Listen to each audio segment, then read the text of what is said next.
Om Tare Tu Tare Tu Re Soha. Om Tare Tu Tare Tu Re Soha. Om Tare Tu Tare Tu Re Soha. Om Tare Tu Tare. All right, good evening, everyone. So good to have those of you physically here as well as those of you online. It's good to be back. Last week, I had to record from a hotel room, and here we get to be at the Dharma Center, so a lot of joy here. Last week, we got into the nature of mind, rebirth, and the third category within this section is self. So just a context in case you might be new to the teachings here, we are going through these teachings on approaching the Buddhist path. This will actually evolve into several volume text unpacking the stages of the path to enlightenment. And these are very precious. They've taken over a decade to unpack, but it was teachings collaborated with Thubten Chödron, His Holiness the 14th Dalai Lama, and many other Buddhist teachers to see if we could bring these teachings to a very Western mind so they make sense to us and that we can apply them in our daily lives. And so further down the road, we will be unpacking the actual Lamrim teachings with their insights and perspectives. Their entry point has been an approach, a Buddhist approach. So we understand a Buddhist perspective and a Buddhist view. So we've talked about mind. Last week we talked about rebirth. And today, self. So having said that, before I go right to the text, is there anyone who had any question or anything left over from last week or curiosity before we begin? Yes, Joanne. I couldn't help but wondering when we were talking about the mind and rebirth.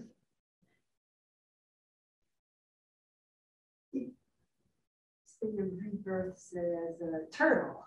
Okay. Is your mind the same mind as like now, that I have now, totally different? You start all over again with each rebirth, I guess. So the question for those of you online that may not have heard is, let's say rebirth, right? Today I'm in human form. Maybe at some point this body will die. I'll experience, my consciousness continues. I'm in the bardos. I don't have a body. Things are weird. At some point, another birth, another form, and I start seeing myself maybe as a turtle or as a cat, or I'm thinking giraffe. That'd be pretty cool. And, so is it the same mind? No, it's not the same mind. As a matter of fact, it's not the same mind right now that you had a minute ago or an hour ago. And we're going to actually unpack this today because we're getting to self a bit. And so as we are talking about our experience of the mind, it's changing moment to moment. So the point of understanding that mind is a continuity of consciousness that is arising, independent upon my body and these 5 aggregates that we'll talk about. But this mind is in a new moment arising, and it's not the same mind when I was 10. It's not the same mind, when I was younger, right? My experience now is different, and I'm attending to things differently.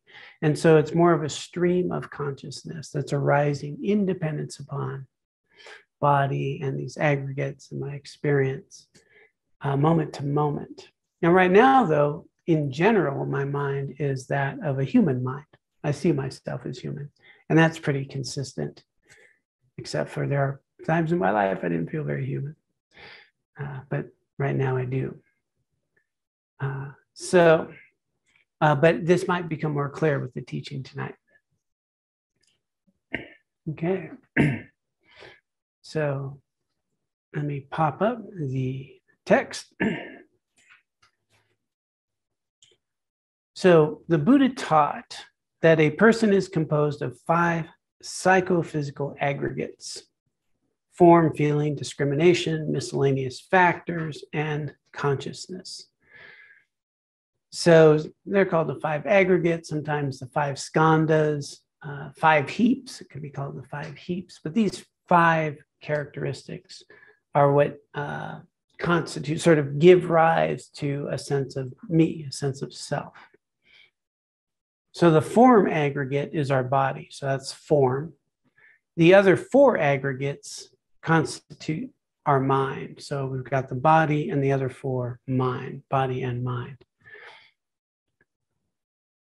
If we search among these 5 aggregates, we cannot pinpoint a person who is totally separate from them, nor can we identify a person who is identical to his or her body and mind. The collection of the two also is not a person. A person exists in dependence on his or her mind and body, but is neither totally one with them nor completely separate from them. Clear as mud, right? Totally get that. So let's unpack first what these 5 aggregates are, and this might help.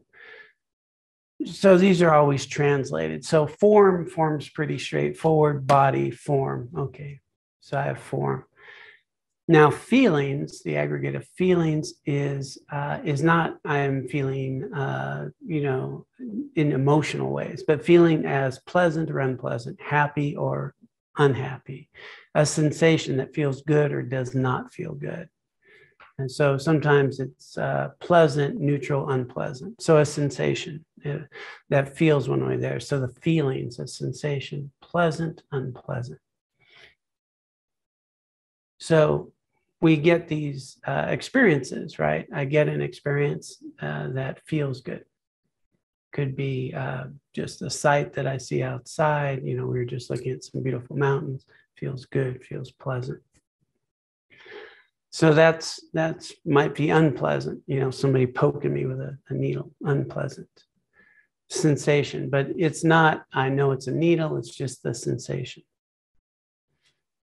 Then we have discrimination, just the ability to discriminate. Like I can look at this room and I can discriminate. There's the form that I'm going to label sand. Or I can, in all this that I'm seeing, I have the ability to discriminate and discriminate one thing from another. And this is not just visually, it's also with thoughts. I can identify what I'm thinking about. It's different than another thought.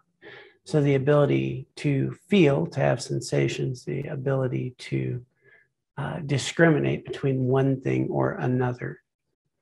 So this is like base level. I have a body can have these sensations, and then I can discriminate. If I look outside, something's pleasant, I can discriminate.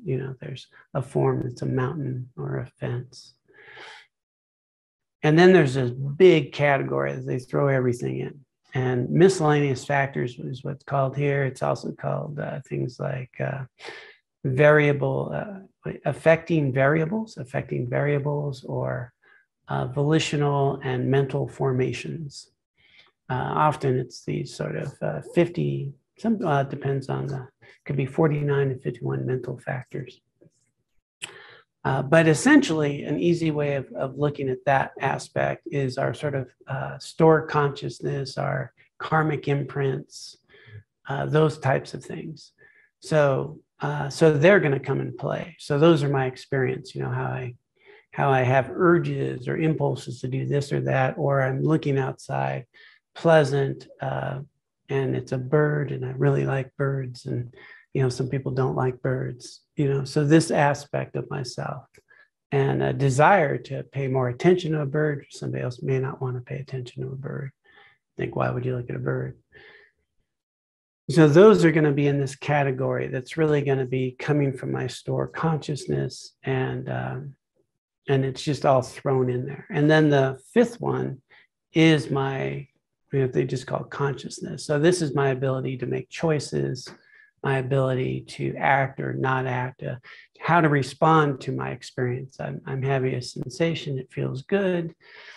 I discriminate, I realize it's a jelly donut, and it's a pleasant experience, but my consciousness might say, you know, you probably shouldn't be eating another jelly donut, John, even though I might have the urge to do so. But my consciousness can give me a choice there. And so with all of this, this becomes these five skandhas, aggregates, heaps, whichever way it may be translated, collectively arise in our experience of self.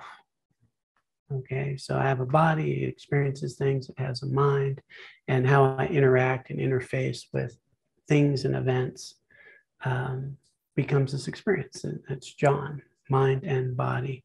And so with the mind, you're going to have the sensations, you're going to have the discrimination, you're going to have these affecting variables, these imprints, urges, tendencies, habits that I've created.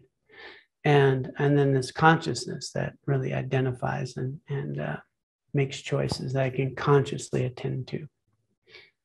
And so those are the five aggregates that make us up as we see ourselves as, in my case, John.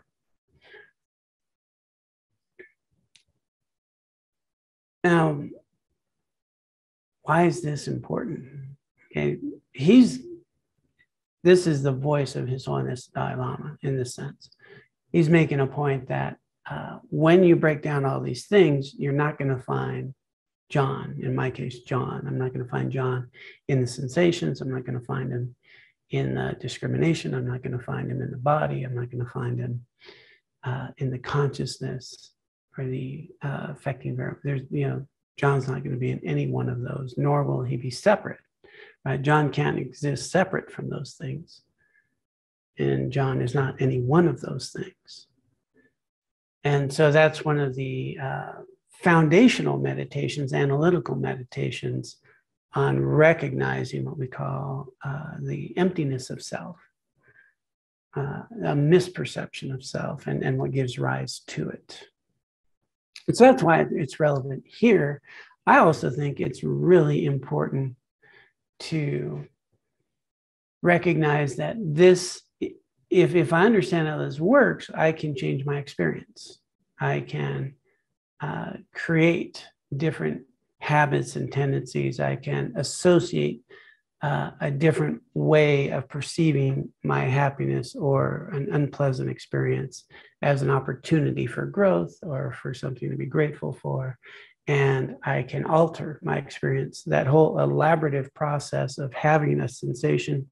It's a bird. I like a bird. I love birds. That's beautiful. Or it's a noise. It's a bird. I'm trying to meditate. I hate birds. They're so annoying. Just all that gets filled in so quickly that we can start to have some intervention about how we experience all of this and see it arising very differently. Okay, so we have, it looks like potentially a couple of questions here. So let me see what they are.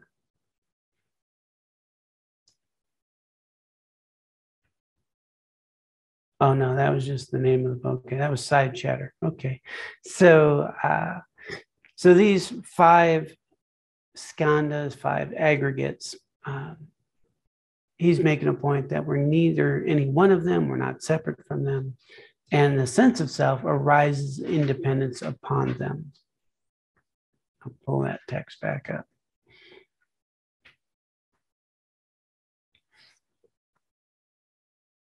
So the self depends on the body, right? When our body is ill, we say, I am sick. If the self were separate, we're a separate entity from the body, we could not say this, right? We wouldn't say I'm sick. The self also depends on the mind. When the mind is happy, we say, I'm happy. If the self were separate from the mind, we couldn't say this. On the basis of the mind seeing a flower, we say that the person possessing that mind sees a flower. Other than this, we cannot find a person who sees something. So again, we're at this point where we're recognizing that the self exist independence upon the body, the mind, these sensations. And that's where he's making a point that we're not separate from that. Not separate from that. The self can only arise in dependence upon body and mind and these experiences.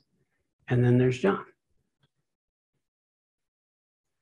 In short, I, John in this case, is designated independence on our body and mind.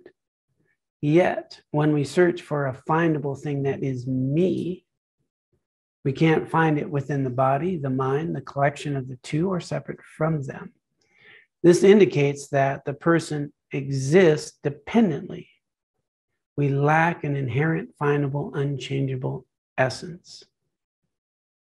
And that's where I think we get some clarity. Right? All this is very clear.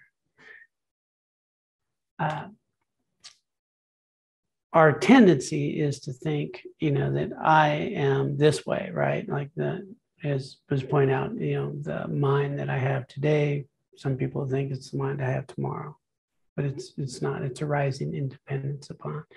And there's no independent John that is independent from everything that has given rise to who I think I am. The words I'm using right now, where'd they come from? Right? The words I'm using came from people who had language and English, and my teachers. The words I'm using now come from His Holiness the 14th Dalai Lama and the things that come from the text. The language I use is only accessible in dependence upon people teaching me language and the language I use and the education I received and these teachings that we're speaking about now, so that I can be talking about this. And they rise in dependence upon people who have taught me things in monasteries and so forth. And so even the words I'm using, they're not my words. They're only rising independence upon language and the education and the experience, and they're the words of others.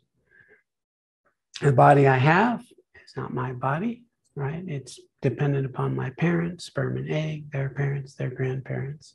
So even the body I have is only arising independence upon those generations of people before me that had children and birth and so forth. It arises in dependence upon the food, the oxygen, the nurturing I've received, my experience of myself, the conditioning. All of this is giving rise to me being able to sit here right now and speak. So everything about John only exists in dependence upon those experiences, the body, the conditioning, the people before me, the education, the language, the things I'm doing, all countless others and countless other conditions that are supporting and giving rise to how I experience myself. But it doesn't feel that way. It feels like I am giving a talk, right? Where's the I that's giving a talk? And that's where the point is, that this sense of a self feels very independent, but in fact, there's nothing independent about myself. Right down to the body, right down to the words, right down to the clothing, right down to the knowledge, right down to my perspective, right down to how I'm experiencing myself, is all only existing independence upon these countless variables that allow me to exist in this way. There's nothing inherently independent, separate, that's going moment to moment, that's unchanging. It's only existence and dependence upon. But that's not how we see ourselves generally, right? I think of myself, John is like this. John is happy. John is sad. And but if we look more deeply at whatever is collectively called John, it will always be in flux. In flux. Right now, I feel pretty good. Yesterday, I had a sore throat. Well, earlier, I was pretty sore and tired, from hiking. And now I'm different, and I'm experiencing myself differently. And so that's fluid and always independence upon these sensations, the discrimination, what I'm paying attention to, and the karmic imprints, these mental factors that I associate with how I experience the world and give rise to my impulses and desires and habits and conditioning. So why is this all relevant? Well, he's going to make a point here about that.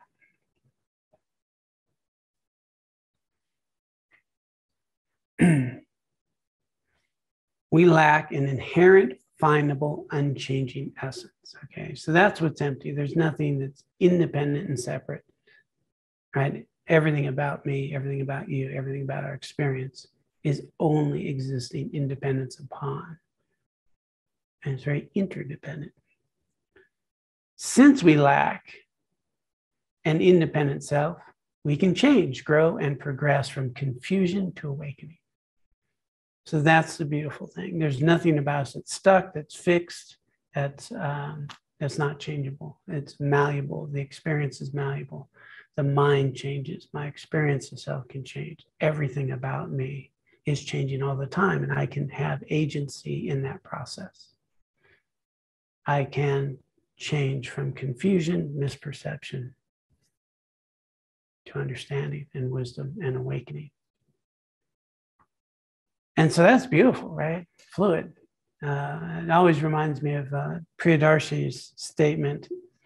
When we say, I am only human, that is nothing but a self-imposed limitation. I'm identifying with the human mind, but that's not who I am. And so core to Buddhist understanding is our main problem in life is we identify me and mine with that which is not me and mine.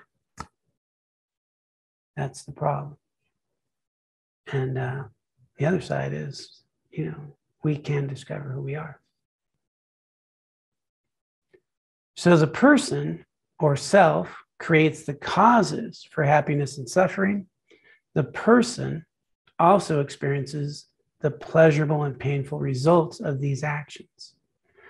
Although we cannot pinpoint anything that is the self, the existence of a person who creates causes and experiences effects is undeniable. So here's where a lot of people go astray. Well, if there's no independent self, there's no self. Well, there's something here that's experienced that has cause and effect, that has agency, that does exist. So a lot of people will have these teachings about no self, when it's much more appropriate to say not self, right? That's not myself. That's not myself. That's not who I am. Rather than saying I don't exist. No, there's something that's experiencing this. There's something very clearly that has cause and effect. There's something here. And so the problem is we're identifying a self with that which is not self. So misunderstanding of our experience. But there is clearly a self. There's a person doing this. I'm giving a talk, and hopefully some of you are hearing that and seeing it. And this is not all big dream, I don't know. Countless sentient beings have this feeling of self, although it is difficult to identify what that self is. So we all have this, right? I am like this. I feel like this. I like tom kha soup. Just thinking about it, it was good yesterday. I had a delicious experience with tom kha soup. So that experience was real. However, the fact that each and every sentient being wants happiness and not suffering is indisputable, even though it's difficult to find the self. This is indisputable. No reason is needed to prove this. Being born, enjoying life, enduring suffering, and dying are conditioned phenomena that are products of previous causes. If there were no person who experiences them, none of these would be tenable. Similarly, we distinguish afflictive samsaric existence from the awakened state of nirvana based on whether the person has gained realizations. This distinction between samsara and nirvana would be irrelevant if no person existed. So that's a huge statement. Okay, nirvana, samsara conditioned existence, that we're in this cycle of cyclic existence governed by karma. It's contaminated, it's born of misunderstanding. And the only difference between me experiencing what we're doing here now as samsara or nirvana is me, not the outer phenomena, not you, not this place. Nirvana is not a different place than samsara. It's a different mind that is experiencing it. So that's huge. That's like, wow, if I change, this changes. My experience of this changes. And so he's making this point. We distinguish afflictive samsaric existence from the awakened state of nirvana based on whether persons gain realizations, whether they know who they are or not, whether they see clearly, whether they understand the true nature of self and experience. The self exists, but from the perspective of the deeper nature of reality. Our view of it is mistaken. So that's just the whole thing, right? We suffer like this just out of misperception. I feel very independent, and I'm pretty sure that you're the cause of my annoyance or my joy. I'm pretty darn sure. I can point that out. And that's how we continually create this cycle. This incongruity between how the self actually exists and how we apprehend it is the source of our confusion and suffering. As we cultivate correct views, our mental strength increases. This leads to mental peace, which in turn brings joy and a sense of fulfillment, a mental state that sees the world as it is, free from fear and anxiety. So he just packed in a lot there, you know. But this is the core, and I think to be real practical is, number one, to know that your experiences are valid and there is someone experiencing this. We all want happiness, we want to avoid suffering, and to not negate that normal tendency. We are having a human experience that's relevant, that's a conventional reality that I'm experiencing. And to not deny that, that's how I'm experiencing it. Start where I am. And then to start to explore, how can I start relating to myself, my sensations, my feelings, my urges, my perceptions in a way that's more accurate? So a very simple way, which I employ all the time, is a very simple thing. Instead of saying I am happy or I am angry, I'm experiencing some happiness, I'm experiencing some anger. That's a very different thing than I am this, than identifying with a very transient experience that comes and goes. And I notice that. So there's something that is noticing that. There's something that is experiencing that. I'm aware of some anxiety versus I am anxious. And is that more accurate? And does it attenuate suffering?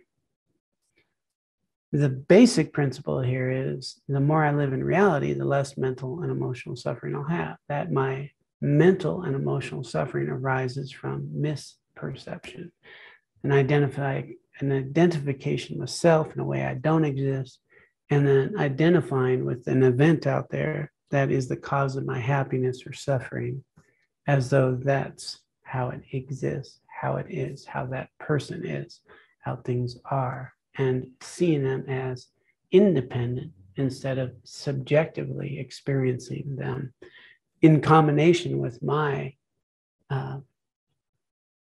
affecting variables or karmic imprints and my conditioning, along with what you're doing, coming together. And then the experience is a dependently arising experience, not you pissed me off. I'm feeling frustrated and, yeah, somebody's doing something, but I'm bringing a mind to that. And I'm seeing you as independent and separate, myself as independent and separate. And I'm totally missing the true causes of how come I'm experiencing my frustration. I'm pointing in the wrong direction. And as long as I do that, I reify that. And then I build that misperception. And then I keep thinking that I'll be happy if I'm with these people and unhappy with those kinds of people. And I get this kind of food and so forth.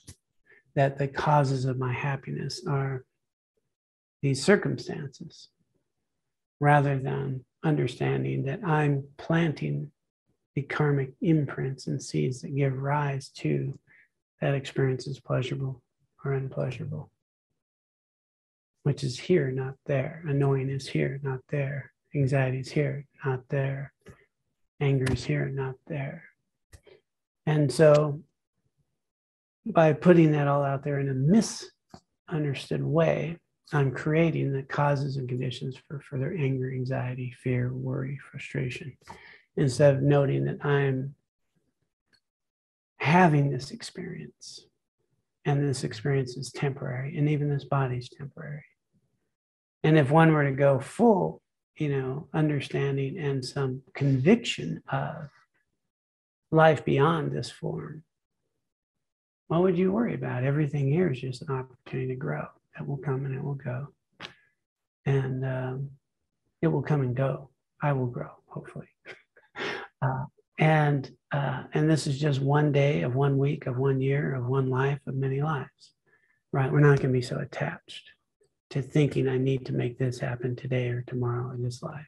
And if I continually cultivate the seeds of wisdom and loving kindness and compassion, that mind ripens and all of these experiences change, and I see myself differently. And so from a Buddhist perspective, with that view that's grounded in that way of realization, it's pretty hard to have a lot of anxiety. Having said that, well, you have to get to where that is grounded if it's real. And so the starting point is not to say, I believe in rebirth. No, the starting point is, let me see in this human form how I'm experiencing myself. If I start trying to understand my subjective experience more accurately, will I suffer less in this form? In other words, don't take anything because it's written here or that's a view. There's no way to gain any particular real faith in that way. A blind faith does not work, will not sustain you on a path. If rebirth doesn't make sense, it doesn't make sense to me right now. Hold that lightly.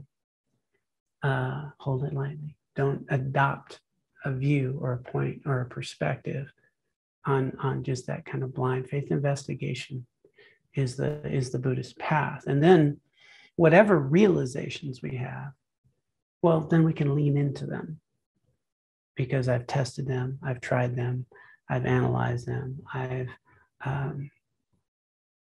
experienced them directly rather than, just a philosophy. So in here, what he's saying very clearly, are you your thoughts? Are you your feelings? Are you your sensations? Are you your habits? No, you're none of those things. Are you your body? No. But the sense of self experiences thoughts and feelings in this body, and it's changing. And the sense of self arises in dependence upon these conditions and others. And it's changing and subjective. My experience of you is subjective. Did I get enough sleep last night or not? What's the mind I'm bringing to a moment? And if I change my perspective, does it change my experience? And you'll know, yeah. Am I bringing a sense of gratitude and contentment to an experience, or am I bringing a mind of frustration or irritability to a situation, which isn't? If I alter what I'm attending to about someone, will it change my experience of them? Am I attending to the one thing that drives me nuts, or the other qualities of the person that I appreciate? Which am I attending to? So if I start playing with that, then I can start to see that John is not the same John that was here yesterday or a week ago or 10 years ago. And qualities and attributes about my experience. I'm going to turn 60 pretty soon. You know what's cool about 60? It's twice as good as 30. Just saying. Get that? Twice as good as 30, 3 times 2. It's not good when you need to explain a joke. Nah. So, I didn't hear what you said. Said he should be a math teacher. Yeah, right. Should be a math teacher twice. Yeah. But the person I'm becoming is someone I'm becoming in dependence upon all these causes and conditions. And, you know, and what we've learned physiologically, you know, with even our neurons and so forth, our brain can change. All these aspects are changeable. So the question here then that he's making a point, is there anything about you that's independent, that's fixed, that's unchangeable? Whether that's true or it's not true. And I think it's pretty irrefutable. If you look at it, there's every aspect of our mind, aspects of body, everything's changing. And everything only exists in dependence upon causes and conditions dependently arising experience. And so my experience is very interdependent with everyone and everything all the time. My confusion is I keep seeing myself as independent, separate from. And then you're making me happy, you're making me, you know, frustrated. And then based on that, I fill in the details. And then I believe it. And then you become the cause of my joy or suffering. And then it's a vicious cycle. I create more karma, more imprints.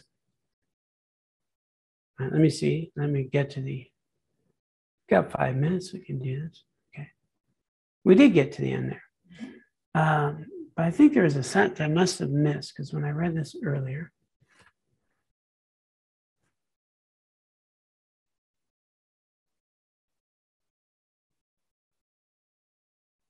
I didn't say that.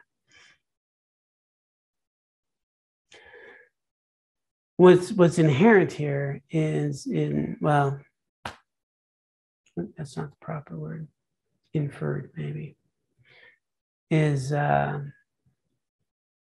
although we cannot pinpoint anything that is the self, the existence of a person who creates causes and experiences, effects is undeniable.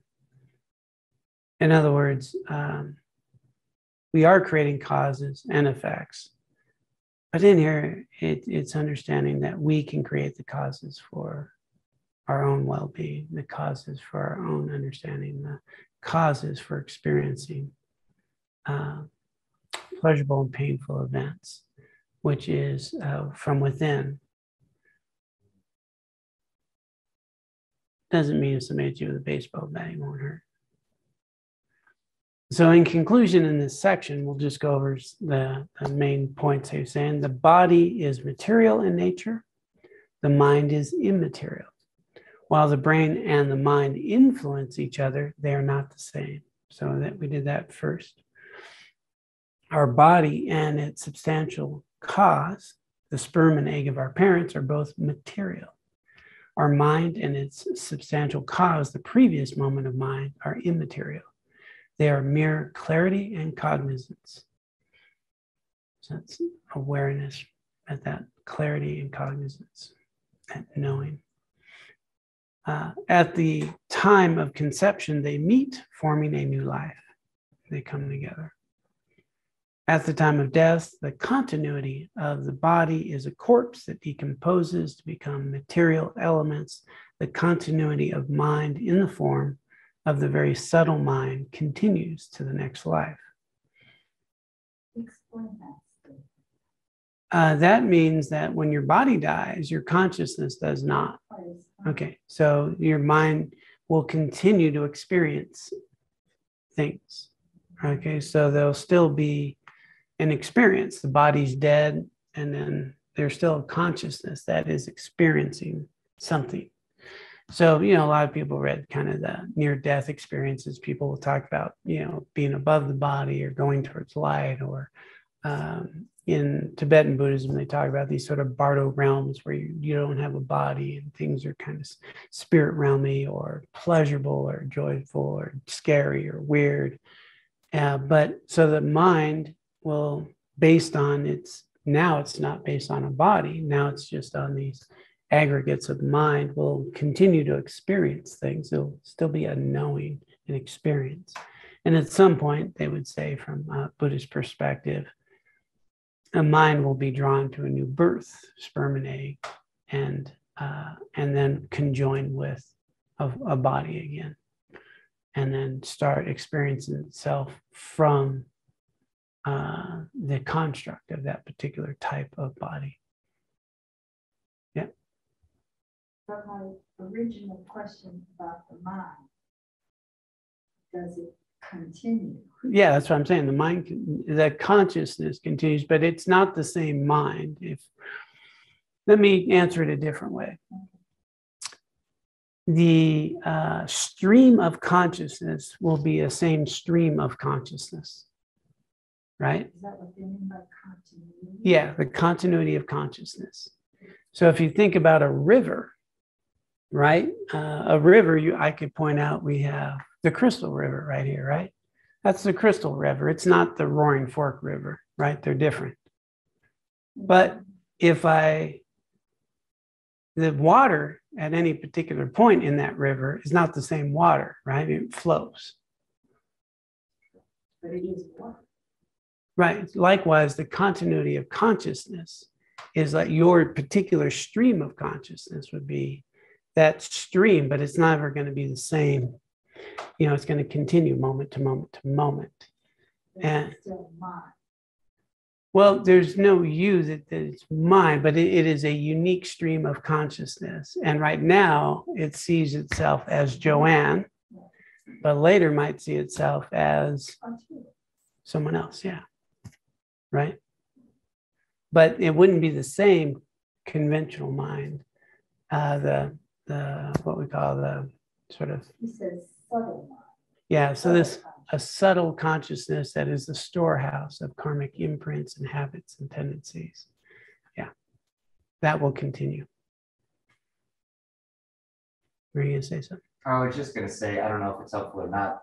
He did say your mind a few times, but strip out the your part and just say mine. Yeah. Strip out the I mean mine, so there's Okay. no your there. And then you won't, designate that to what you perceive this to be, this form. So strip that out. So right now there's a very clear, I'm Joanne. But I am Joanne arises, so in that subtle, that sort of storehouse, substrate consciousness is all the karmic imprints and habits and tendencies. And they arise in dependence upon the body you currently have, the things that are arising. That body goes away. Well, there's still a storehouse of habits and tendencies, these karmic imprints, karma and klesha we call, that will arise in dependence upon the next body or the next thing. But it'll have a different sense of an I than the one you have today, as long as it's in conditioned existence. So this subtle consciousness, this stream, imprints, habits, tendencies, storehouses, these mental factors. But they pop up in dependence upon the current moment. Current moment, I see myself as John, and with certain tastes, that I like and dislike. But those will all change. But that storehouse of everything we think, say, and do is planting imprints in that storehouse consciousness. And so what we think, say, and do today will have a huge impact on how we perceive ourselves tomorrow and in the future, in the next body. So that's why they say we're creating our future right now, because we're planting these imprints now. So it's cool because whatever's happened that sucks right now is evaporated. How I respond to what's happening right now is creating my future experience. And so that's a nice way of understanding pain, difficulty, struggles. Those imprints have arisen, those karma has exhausted. How I respond to those events as the new karmic imprints I'm creating for my future experience, which is pretty cool. I get excited sometimes when I'm sick. Ooh, done with that. Bust my knee up. Phew, got rid of that karma. And how do I respond? I'm planning karma of merit and wisdom and my future. So what I'm doing now is creating, it doesn't ripen like that. It takes a long time to ripen. But that subtle consciousness will contain all of those imprints. So who you become, that's why they say, who you become in the future has a lot to do with today. I like this saying in, there's a quote, is why do people go to, great lamas or astrologists to wonder who they once were or who they might be? If you want to know what you did in the past, look at the life you have today. And if you want to know what you'll be like in the future, look at how you're living today. It's just so practical. If I have this life today, I did a lot of good. We have a rare and precious human birth. We did good. Yeah. How am I living today? Well, it's going to create my future. So if I'm taking care of today with good ethics and values and some clarity of mind, future's got to be bright. Has to be. That's the way it works. But it's a delayed process. And so the difficulties that arise are opportunities to purify karmic imprints. Let me check this chat. Does the egg sperm mind mean that life begins at conception? What is the Buddhist position on abortion? Well, again, how are you defining life? You're talking about one form of existence. Your mind had life before it had a body. And your mind, again, let's get rid of the you. A mind will still exist beyond a body, right? So it's not that life begins at conception. A human perception of a life would begin at that point. Yes, but there was life before that. There was life after that. The life of your parents are a part of that. There's a continuity. But a perception of self in a human form and that conditioned mind of a human mind would begin at that point.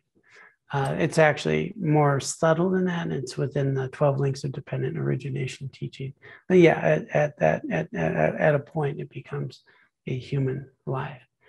And in general, Buddhists try to never kill, just generally. So that, and I don't think there is a Buddhist view on abortion. I think, the Buddha didn't talk about abortion. But very clearly, it would say that you would want to protect life at all costs and wherever you can, see where you can preserve life. But then you get into debates about what's that mean? What's the quality of life and how do you, in life? So those become very individual, I think, questions. But always, if you can avoid taking a life, that is absolute. Buddhists don't kill. Don't harm, don't steal, none of these things, no sexual misconduct. Those would all apply. But again, to understand Buddhism, you don't understand, it's not a sin and it's not a bad thing and it's not a right and wrong thing. Buddhism just says cause and effect. These things cause those results. These things cause those results. And so that we're creating who we are by our actions. And so there's no judgmental, thing up there, right, wrong, evil, bad. You're just creating your experience by the things that you do. And you make choices and what's your motivation in those choices.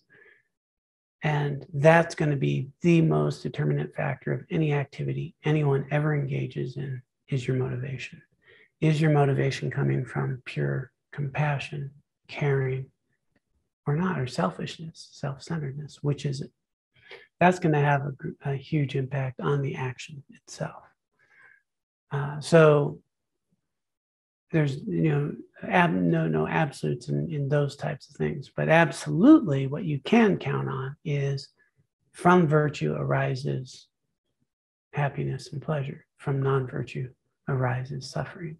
That's just, but it's the nature of how things are. That's just the nature of how things are. The Buddha just said, this is the way it works. And, but he didn't say, right and wrong. There's no judgment in that. It's just, you're creating your experience and affecting others in the process. But ultimately, it's going to come down to you. So hopefully that answered the question there. Okay, anything else here? We're a little bit after 7. Very clear, simple, straightforward stuff, right?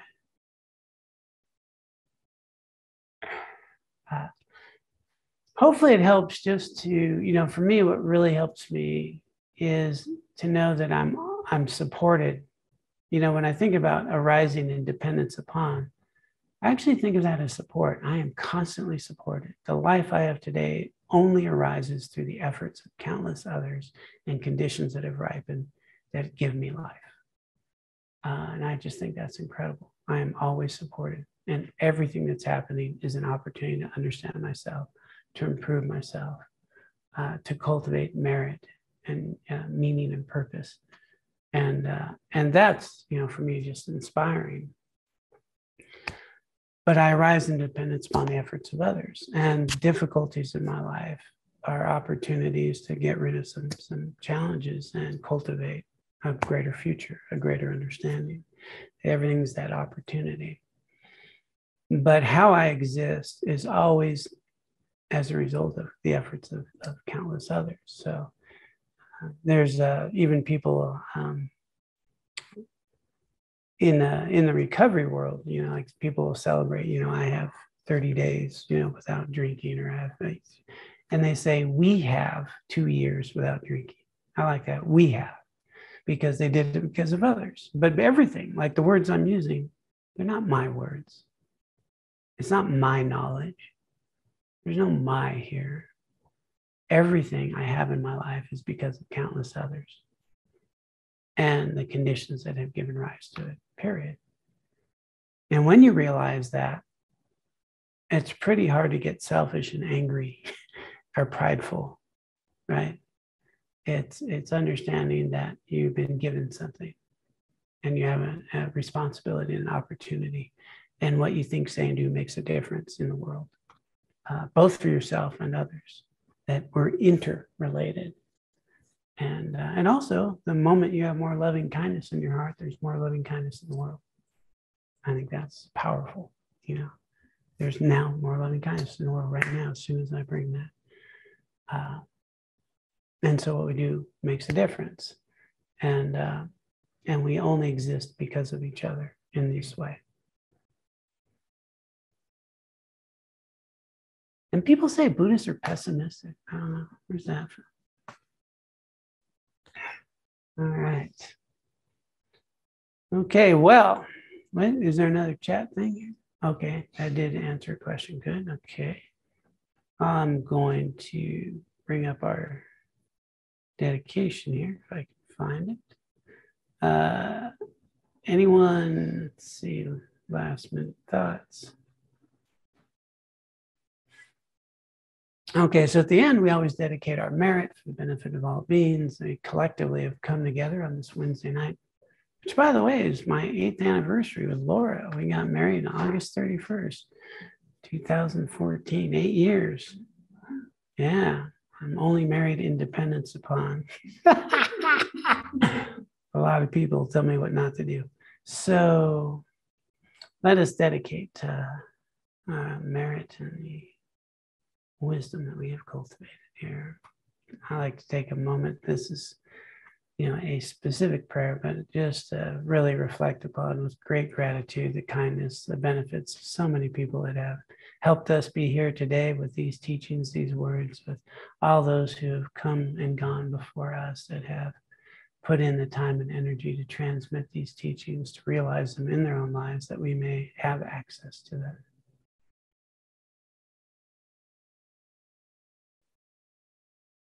And now let us dedicate.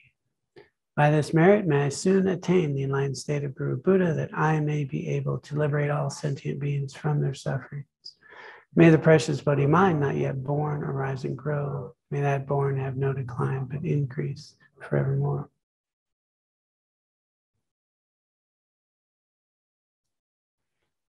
Now, sometimes I pause and think about the life I have because other people said that prayer hundreds of years ago. Other people dedicated merit. Other people wrote down Dharma. Other people had prayers of aspirations that the Dharma remain and that they put in time and energy. And that's why we get to have this. And so our prayers mean something for the future, for others. All right. Well, lots of love to you all. Please be well. Take good care of yourselves and good care of those around you. And we'll see you when I'm looking at you. Om Tare Tu Tare Tu Re Soha. Om Tare Tu Tare Tu Re Soha.